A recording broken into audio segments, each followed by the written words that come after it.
Hello everyone, my name is Teasing Duke, and welcome to a brand new series that I'm going to be starting on the channel here in the new year, which is going to be called the War Thunder Grand Tour. And essentially, the premise behind this little idea that I've had is the following. I've played a good bit of War Thunder over the past few years. I have about 2,100 hours in this game, which might seem like a lot, but when compared to a lot of other people, especially a lot of people who play ARB, that is nothing. Now, I have ground out pretty much the entirety of the USA air tech tree. You can see I still have a couple planes here at the bottom that I'm still working on getting, but for the most part, I've gotten every plane. But despite that, despite the amount of time I've invested in the game, despite the amount of planes that I've flown over the years, in many ways, I still feel like I have not fully mastered the US Tech tree. There are a lot of planes in this tree that I feel like I'm still not very good at. I feel like just generally flying American aircraft, I still feel like I struggle pretty consistently in ARB, and I want to do something about that. So this series is going to kind of be me chronicling my journey as I go back through the greatest hits of the American tech tree, playing some aircraft that I've played a lot before, and also hopefully trying to play some aircraft that I've maybe never touched before to really get a sense of the entire American air tree experience, kind of relearn, rehone my skills from the ground up. And see if I can become a better pilot and learn some cool new things along the way. So we're going to get started with that. This is the first episode of what I hope to be a very long-running series, and I think I've got a pretty special plane here for you all today. We are going to be starting off this inaugural trial with this aircraft right here, the P-36G, found at battle rating 2.7 in rank 2 of the American tech tree. I wanted to start here because in my view, this is kind of the first, decent performing monoplane in the US tech tree that's going to give you a lot of bang for your buck. Now, obviously, there is some stuff in rank 1 that you can play. You can play the earlier P-36, P-36A, P-36C, and of course the earlier F-2A Buffalo. Those are rank 1 aircraft. I didn't really want to go all the way back to rank 1. I wanted to start in rank 2, where some of the characteristics of the different aircraft lines really start to display themselves fully. You start to get a little more variance in the performance and the weaponry of the different aircraft. You start to see some real diversity that I think the American tech tree is really well known for. So we're going to be starting here.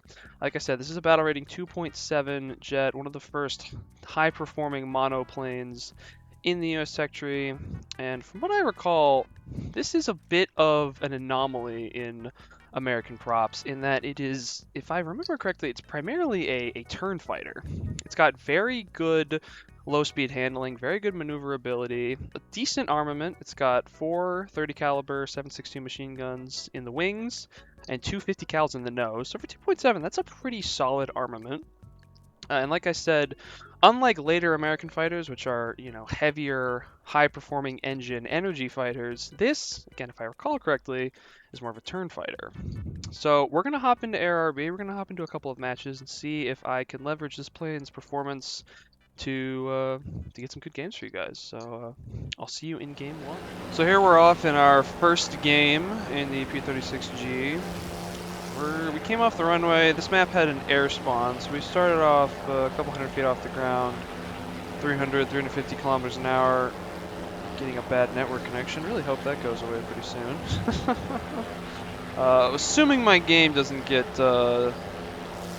ended prematurely, we're gonna side climb a little bit here. I know this is still an early American prop, but I do want to get into the habit early in this series of really emphasizing the basics of American, of good strategy in American aircraft, and that is always to side climb. Very rarely in American props are you going to have the climb rate to be able to climb directly into the battlefield and be in an advantageous position to engage enemy aircraft. You're almost always going to want to side climb a little bit. I'm not being too aggressive with my side climb. It's just a little bit, maybe a 10 degree off to the right. I tend to always go off to the right when I'm in props. I feel like it's just kind of an unspoken rule that most people ignore you if you head that direction. So it's already looking like we're going to be above most of the enemy, which is exactly the position we want to be in. And I want to target the highest guy first. I'm thinking I'm going to go for that 109, mostly because he's the highest and also because he is in the back of the pack. So if I can kind of work my way from the back and then sweep forward toward my team, always trying to leverage my teammate's position, put myself between my friendlies and the enemy team, to sort of leverage that positioning, force the enemy to choose between engaging me and my teammates. Let's see how it goes. Actually, as this 109 turns in, I want to keep an eye on that Yak 1, because I think he's going to be in a position to surprise third-party me if I engage 109. So I actually think I'm going to switch targets here and engage that Yak. I see him sighting on some of my friendlies, so I'm actually going to try to engage him. I am in the superior energy state. I do want to keep an eye on that BF-109 because he could potentially zoom climb up for me if he spots me in a vulnerable position.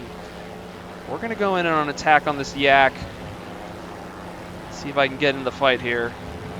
Already this match is kind of devolving into a fur ball on the deck. I'm going to change targets actually. We're going to go for that 109 because he has presented himself as an optimal target.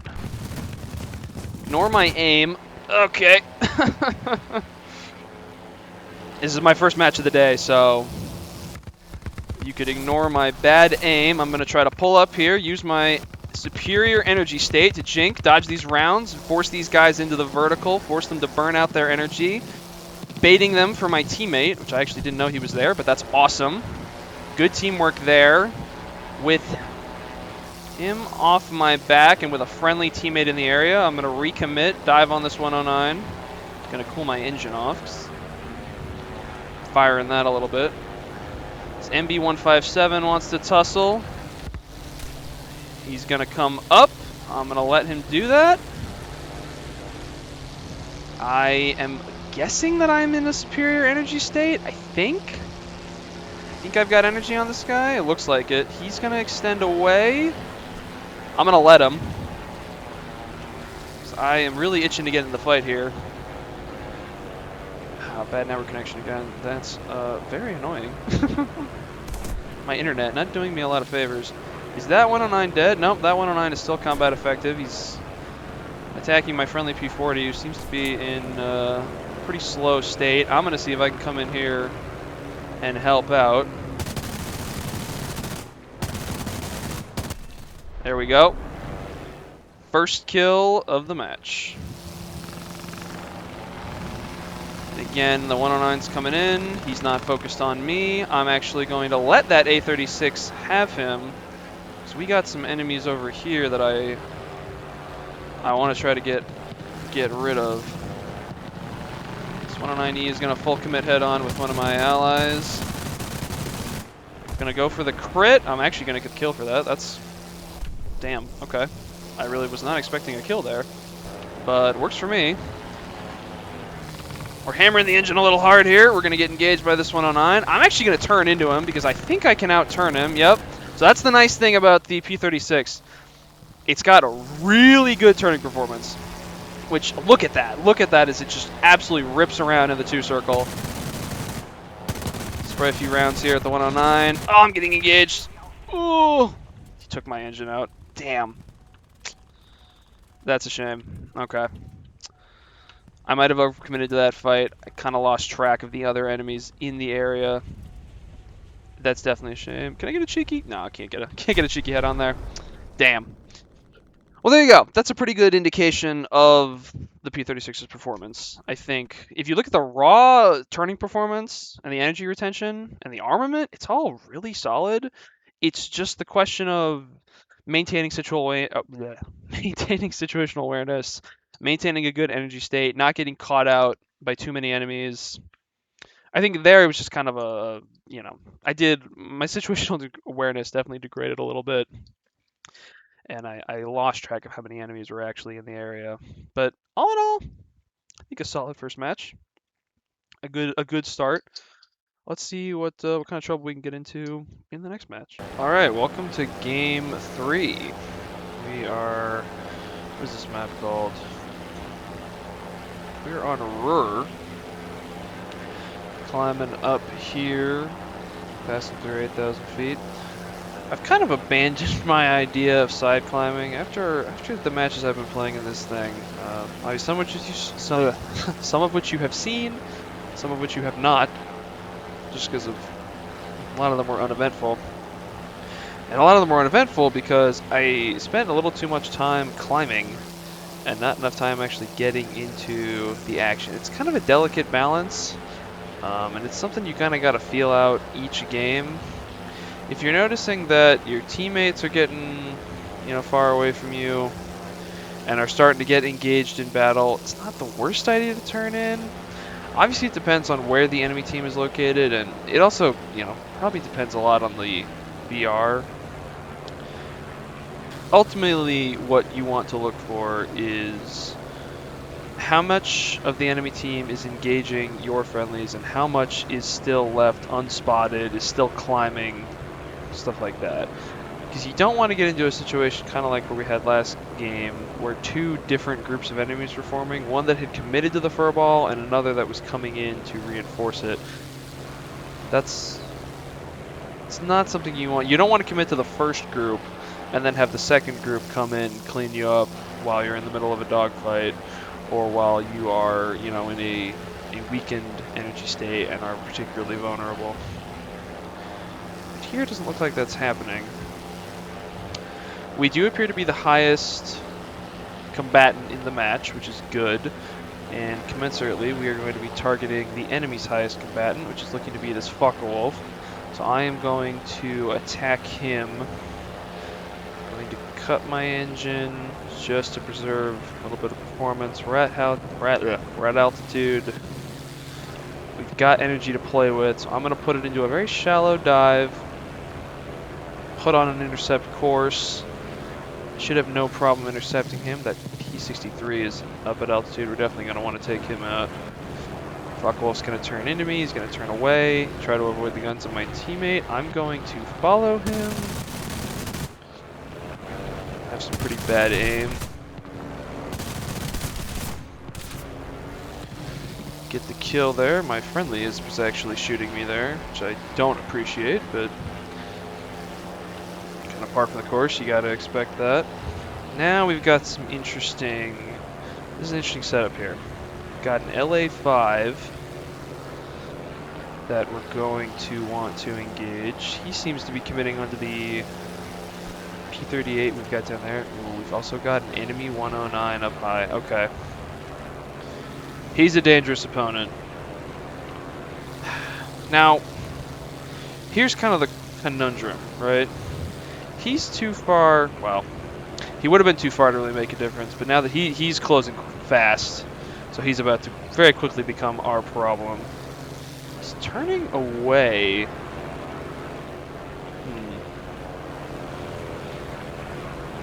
He's trying to drag me away. I'm actually not going to take that.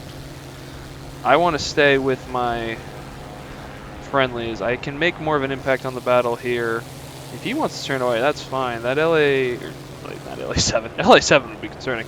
That P-43 and that Chi-43 are going to clean him up, which is perfectly fine. I am more interested in diving down here and trying to help my friendlies still engaged in the furball. Now, I did see another enemy aircraft back here. I want to make sure. He doesn't look like he's in the fight, so I'm going to commit onto this guy. He's going to dive on the Yak-7. My P-40 has been taken out. You're seeing more of that small rudder. You're getting some compression at high speeds. I'm going to try to level out, cut my speed. I'm at 0 throttle here. I'm just idling down. Partially not to pick up too much speed, partially to sneak up on the enemy. I'm going to throttle up now. So this, okay. Sometimes you just get enemies who will do that. Not particularly satisfying, but, well, that's how it is. This P-39 is actually looking like he's in a pretty dominant position against my P-43. And of course my friendlies did not take out that 109. That'll become our problem in a minute.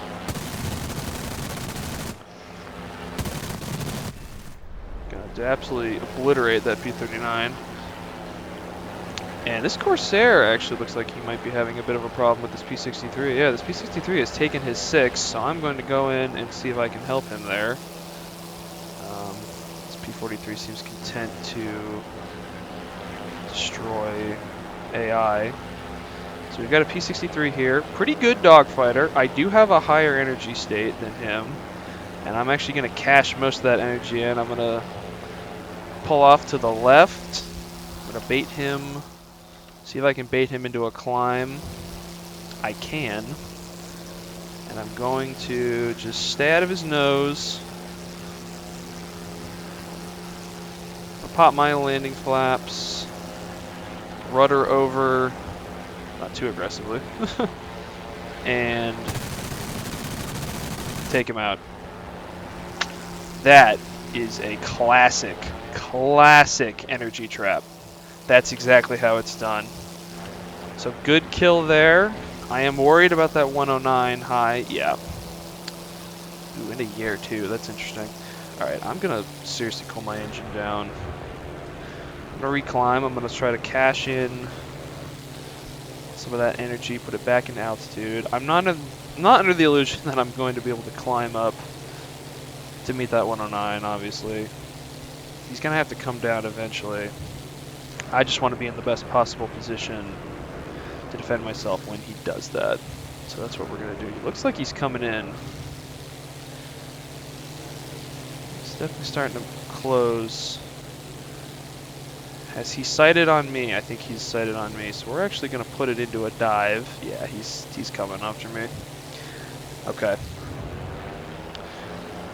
Throttle up. Gonna look to defend ourselves here. Now the 109 is going to compress at high speeds, much like me. And I'm going to keep him on the 6. We're going to have to pull off a reversal here. I don't want to completely give him my 6. I'm going to turn back in. Keeping an eye on enemies. He's maintaining his altitude. I think he got scared off by my friendlies at altitude, which would make sense. Maybe not. He's diving away. I think he's just trying to get away because he sees them. Particularly this Sky 43 is going to be able to intercept him. Yeah, it's looking like he's just going to run. Which is pretty lame, if you ask me, but it is what it is. That DB3 is quite a steep dive. Is he shot down? I don't think he's going to pull out of that. I would be serious. Yeah, no, he's... Right? No way. Yeah, no. No way. Okay.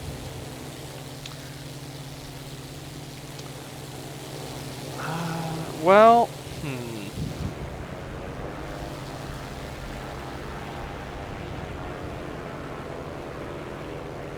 let's recommit here.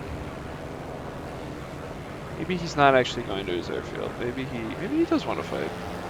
Or maybe he just wants to attack AI. I don't know.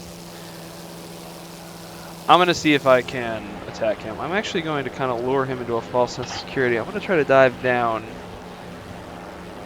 Because if there's one thing we know when facing the 109, it's that we can beat him in a dogfight at low altitude. It's just a question of catching him. It's going to be the problem. He has the ability to dictate when this fight happens. He can run away pretty much forever. I'm actually gonna cut to the left here, try to put myself between him and the airfield. I see another enemy plane. I don't believe that's AI. That's an enemy. Some kind of player-controlled enemy aircraft, I believe. This 109 does not seem to want to fight. I'm not sure what he's doing. He's not exactly... Well, he is running. And he will ultimately outrun me. I'm going to try to put Web on.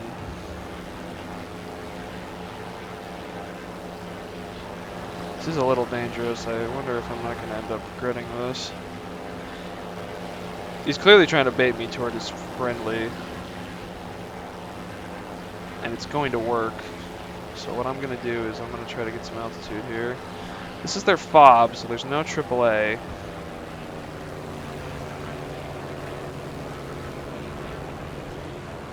But he's just going to run to his base, and there's... I have no hope of catching him. Yeah. That is one big downside of the P-36. You do not have a particularly powerful engine. You're not beating a 109 in terms of inline speed. That's just not going to happen. So I don't think I'm going to be able to catch him. He'll get to rearm. Looks like his friendly is also rearmed there. Some kind of bomber. Yeah, some kind of bomber. So I'm going to reclimb. Kind of circle the airfield. And I will cut back to the game if anything interesting happens. So whatever that heavy aircraft is, it has taken off.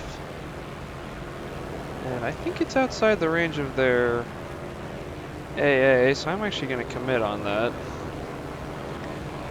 It is the Air too, okay. Well, let's see if he doesn't spook too easily. That 109 is still probably being repaired. Is he still in the match? Yeah, the 109 is still in the match. Alright, well, regardless, airfield AA is focused on my two friendlies, so I'm going to take the opportunity to just clean up this ER2. Yeah. You know, when you get a good, good effect on target. Okay, now I'm in range. When you see those red icons pop up, it means you're now in range of the enemy flak. So it's my cue to bug out. What I was saying is, when you get good effect on target, the armament on this aircraft can be pretty potent. You know, 250 cals in the nose, plus 4 30 cals, 2 in each wing. It's pretty damn effective. I don't see the 109. It's possible he's just camping the spawn for the airfield. He's not actually committing to engage. He's just going to sit there and wait us out. At some point, ticket bleed should start getting him. Oh, no, he has taken off. Okay. Now the question is he going to get far enough away? I do feel kind of scummy doing this, camping the airfield.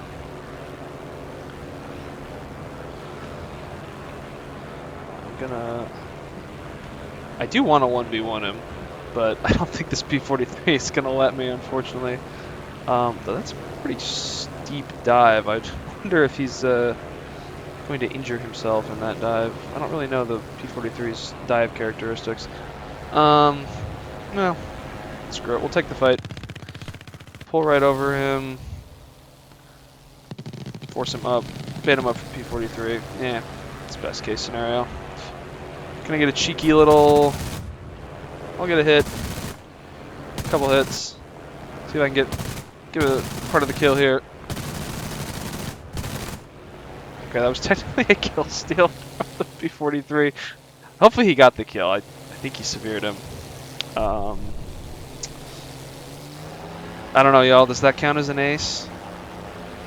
The game says it counts as an ace. I don't think I'm gonna count that as an ace. Still, it's a good performance. It's a pretty solid game out of the P-36. Best one we've had so far, actually. Yeah, I'm pretty happy with that. So here we are. What will probably be the final game for this video, where I'm going to try to put together everything that we've learned and we've covered in this video when it comes to flying the P-36G. So the first, obviously, We always want to climb.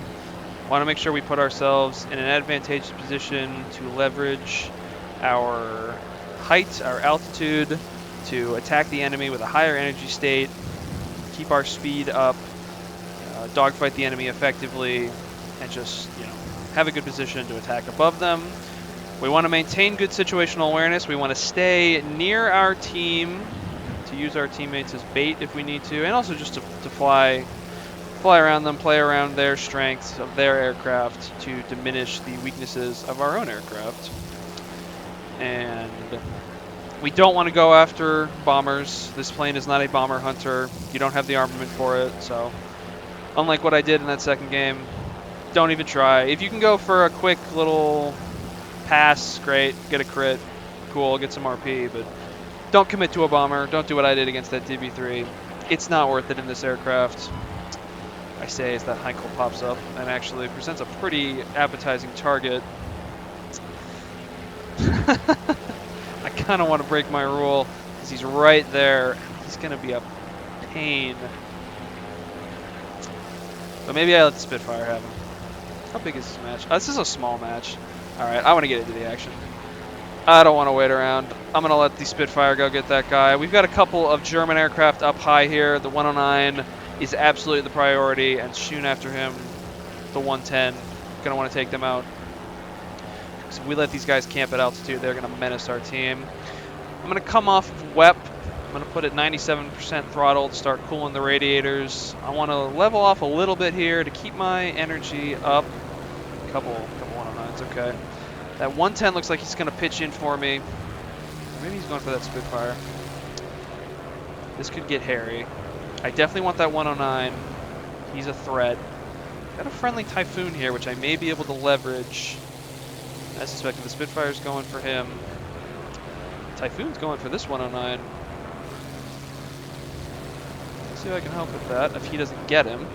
Alright, he makes his attack. He whiffs. The 109 is going to put it in a bank. I'm going to pop up, roll under him, or roll over him, come around, put myself directly on his 6. Get some hits in, and I'm going to pull off. Going to maintain my energy. I don't really know what I took off of him, but it was something. Ooh, okay. In a position like this, where you have 2 enemy aircraft attacking you, both with a positional advantage, you want to turn away. I want to get them to bleed their airspeed. Bleed their position to come fight me. Odds are they're going to go for my teammate. At least one of them probably will. This guy's going to continue to go for me, but as you can see, I have equalized our energy states. That guy's dove in below. He's converted his energy, his altitude into kinetic energy. And now I am actually climbing against this 109. He is gaining on me, but I have equalized our energy. At least I think I have. And with my superior turning performance, I think I'm going to be able to do that. I think I'm going to be able to do this. So I'm going to put it into a steep dive. I'm going to jink under his guns. I'm going to make him bleed energy in a turn. He's going to follow in a dive. I'm going to pull right over him. Cut throttle a little bit. I'm off WEP, 92% throttle. He's going to be smart. He's going to keep this in a vertical fight. But he's slow enough at the top that I think I can get him. We got some good hits. Got some good hits with our 7.62s. We are now slow though, which we don't want to be. But he's still beneath us. And we effortlessly turn with him. We get severe damage. I don't know what I hit there, but it was important. Looking around, I don't see any enemies. What you can afford to do, just 'cause of how this thing turns. It's crazy. I'm not even really managing my throttle effectively. Yep. Spraying a little bit with the guns, but there you go. There you go. Textbook defeat. And now my engine's cooled down. I'm going to regain some of that energy. Not too much. I do want to maintain some airspeed here. But I want to at least be equal altitude with this 109. Going to quickly check, make sure there's no other enemy aircraft.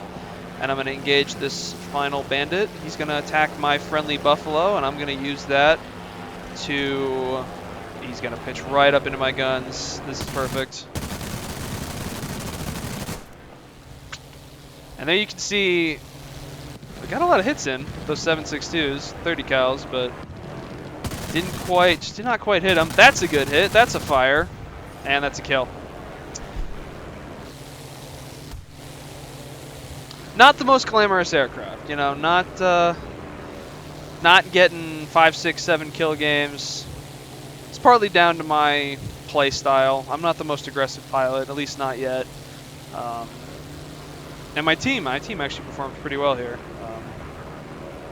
There's a lot of other people on my team performing all the same. But honestly, consistent results like the ones that I've been showcasing so far, you know, 2, 3 kill games, yeah, they're not flashy. And sure, would I like more kills? Absolutely. And as this series progresses, I'm hoping to be able to develop my skills and get some more high kill games for you guys. But when you're starting out in the tech tree and still learning how to fly, still learning your aircraft, learning the basics of fighter maneuvers, basics of air combat, games like this are going to be what you're going to be looking for. Just consistent, good performance, 2, 3 kills. That's going to get you plenty of RP, plenty of SL as you're just starting out. It's going to be a great way for you to start in the tech tree, really find your footing as you get into some of the higher tiers. So with that, got one guy left. It's a bomber. I don't really feel the need to show this. I'm sure we'll hunt him down. So I'm going to call it for this episode. This is going to be the first of what I hope to be many, many episodes in the War Thunder Grand Tour. There's the end of the game. Perfect. Yeah. Thank you all so much for watching. Be sure to hit that like button if you enjoyed. Comment what aircraft you'd like me to play next. I have a rough idea of how I'm going to proceed through the tech tree, but if you guys have any sort of suggestions, feel free to let me know. I hope you enjoyed the video. Hope you learned something. If you did, again, drop a like, comment down below, and hit that subscribe button. I really appreciate it. I'm trying to really trying to really drive the channel to a new place in the new year. Got a lot of really fun video ideas on the docket, so really looking forward to be able to bring all that to you guys. And yeah, thank you all so much for watching. Hope you have a great day, and I will catch you all in the next one. Peace out.